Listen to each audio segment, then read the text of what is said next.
Good morning, class. How are you today? Good morning, sir. I'm fine, thank you. I'm fine, thank you. And you? And you?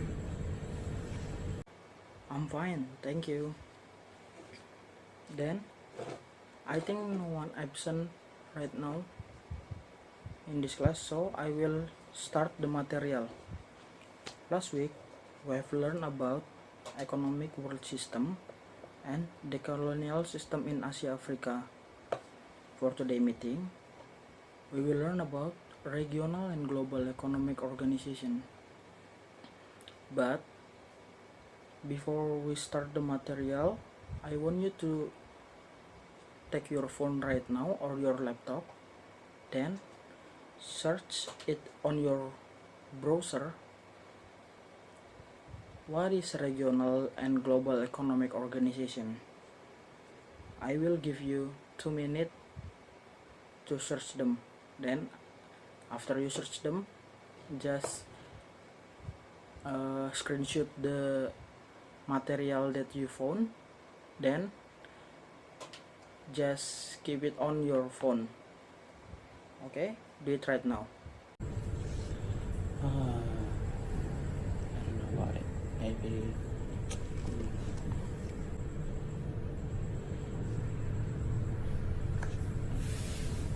this one.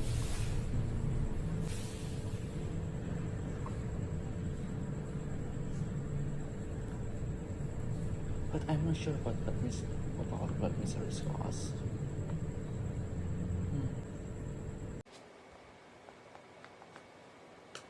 Nah, after you having your phone, then you have been searching the material.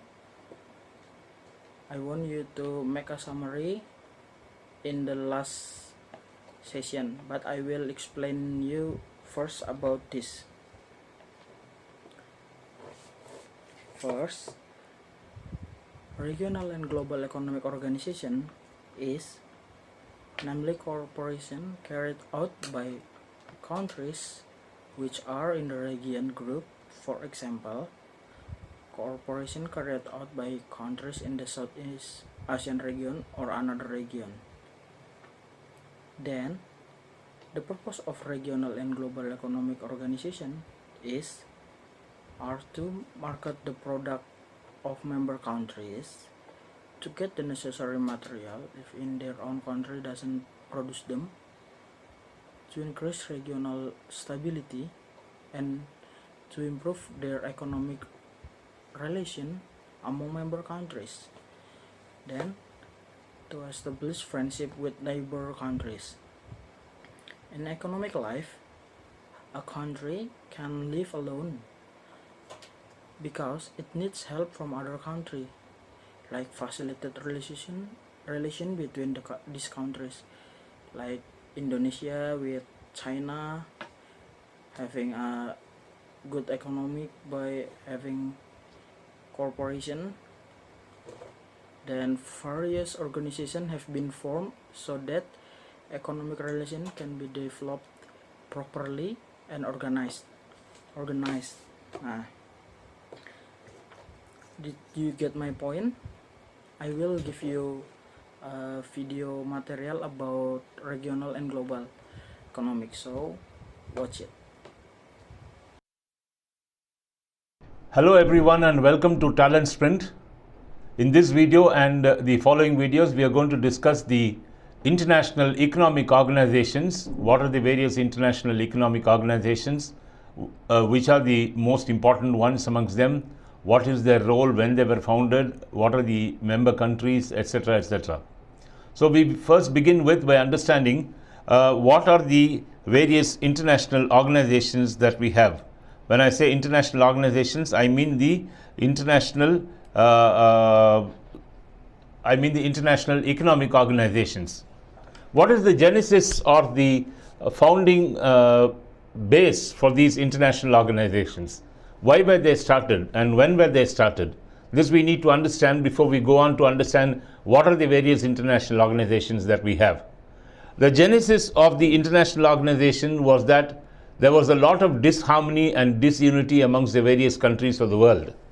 The international organizations were formed to promote international trade and economic prosperity, which was lacking in the earlier days. To provide a system for supporting international payments.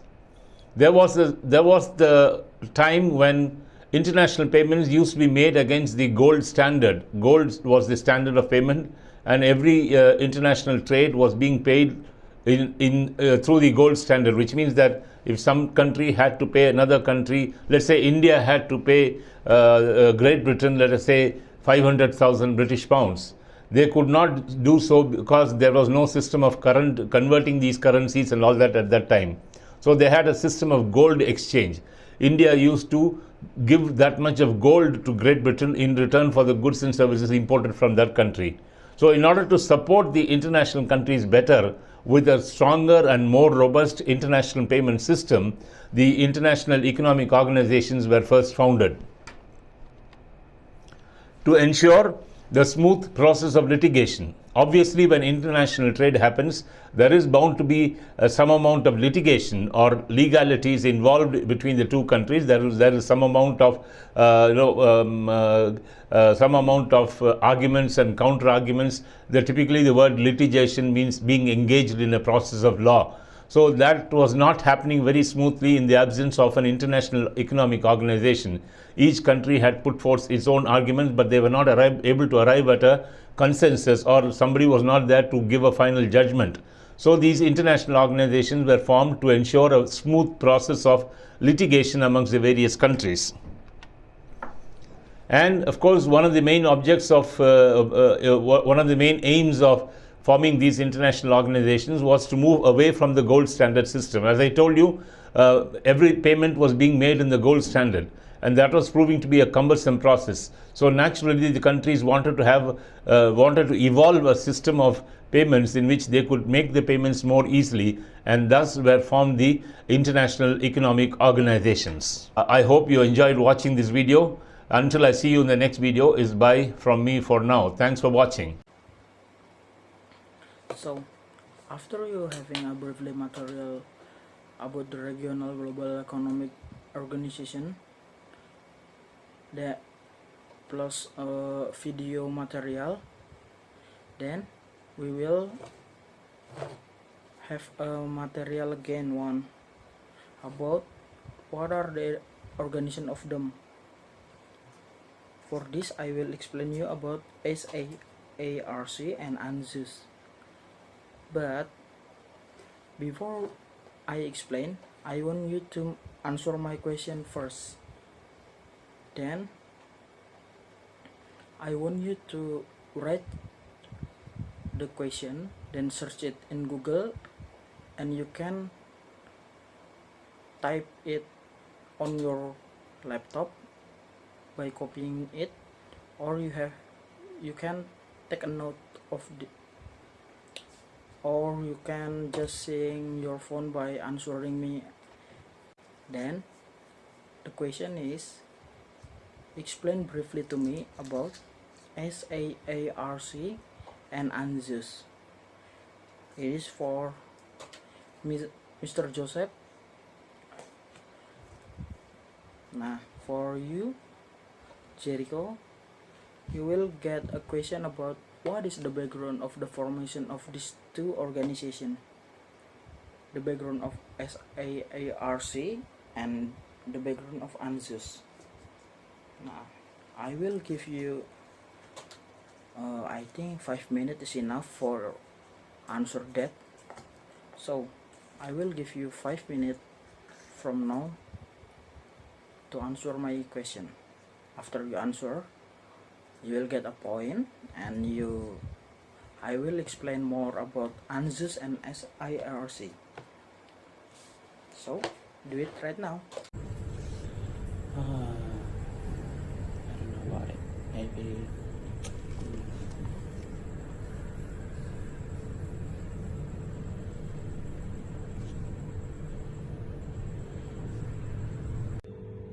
Yes, sir. I know. ANZUS, the Australian, New Zealand, United States Security Treaty. ANZUS or ANZUS Treaty. It's the 1955 51 collective security non-binding agreement between Australia and New Zealand, and separately Australia and the United States to cooperate on military matters in the Pacific Ocean region. Although today the treaty is taken to relate to conflict worldwide, it provides that an armed attack on any of three parties will be dangerous to the others, and that each should act to meet the common threat. It set up a committee of foreign ministers that can meet for consultation. SAARC was found on December 8, 1985 in Dhaka, Bangladesh, by the country of Pakistan, Bangladesh, Bhutan, India, Nepal, Maldives, Pakistan, and Sri Lanka.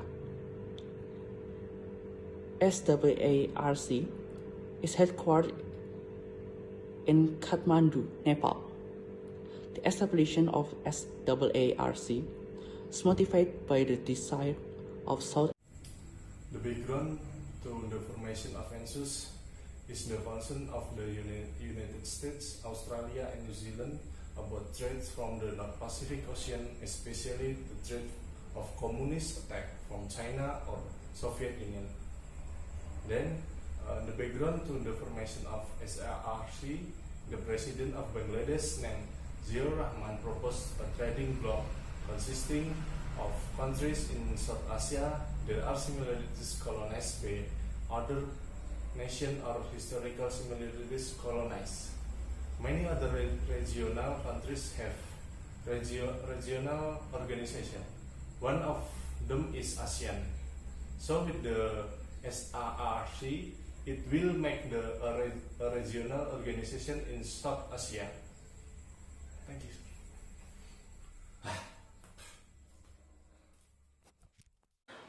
Okay, nice explanation from both of you. Then I will explain it to you again. First, I will explain about ANZUS. In the years following the Second World War, Australia and New Zealand began pressing the United States for a formal security guarantee. The two nations felt threatened by possibility of a resurgent Japan and the spread communism to their north. So, added to their sense of vulnerability, the United States was initially reluctant, offering instead an informal guarantee of protection. But the need to strengthen the West against communism grew with the communist victory in the Chinese Civil War. Then, the resulting treaty was concluded at San Francisco on 1 September and entered into force on 29 April. The treaty bound the signatories to recognize that an armed attack in the Pacific area of any of them would endanger the peace and safety of others. Then, the treaty itself was not source of debate for 13 years, though in this period, New Zealand and Australia committed force to the Malayan emergency. The subsequently, the ANZUS nation fought together in the Vietnam War. Now, after I explain about ANZUS, I will give you a video material about ANZUS. Please watch it. Hi folks, I'm going to talk about the ANZUS Treaty. Now, the ANZUS Treaty was founded in 1951 because it was the Cold War era. So what was happening during the Cold War? I'm going to do a little series on this later on the channel. But essentially, the powers that be, which are the Soviet Union and the Western nations of the world, so the United States, Australia, New Zealand, the UK, Canada, and such, all were kind of in a desperate situation. So we made some alliances with each other to ensure that if any of us were attacked, we would be able to defend ourselves and be prepared to do so. After I explain you about ANZUS, I will explain you about the other organization that we will learn today. That is SAARC, or we call it by the South Asian Association for Regional Cooperation. SAARC was established with the signing of the Charter in Dhaka of 8 member states. There is Afghanistan, Bangladesh, Bhutan, India, Maldives, Nepal, Pakistan, and Sri Lanka. The secretariat of this association was set up in Kathmandu. Then the objective of this association, as outlined in Charter, are to promote the welfare of the peoples of South Asia and to improve their quality of life, to accelerate economic growth, social progress, and cultural development in the region, and to provide all individuals the opportunity to live in dignity and realize their full potential, to promote and strengthen collective self-reliance among the countries of South Asia. Then, the decision at all levels are to be taken on the basis of unanimity, and bilateral and continuous issues are excluded from the deliberation of the association. Then,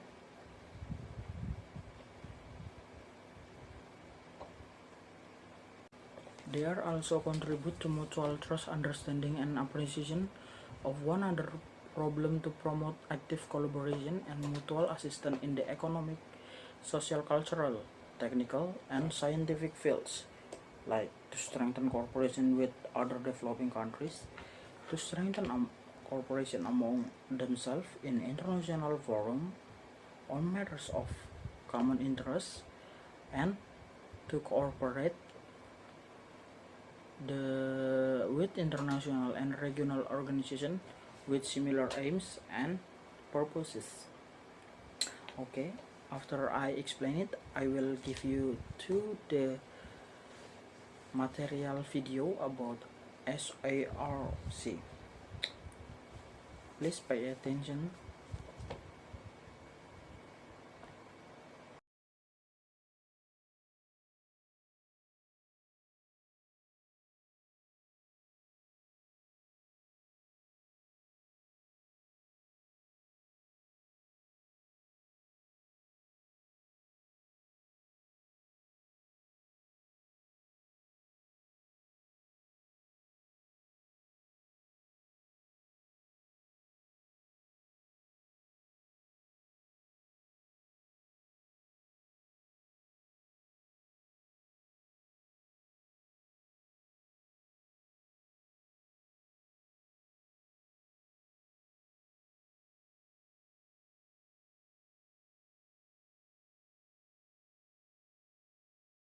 Okay guys, that is all for today meeting.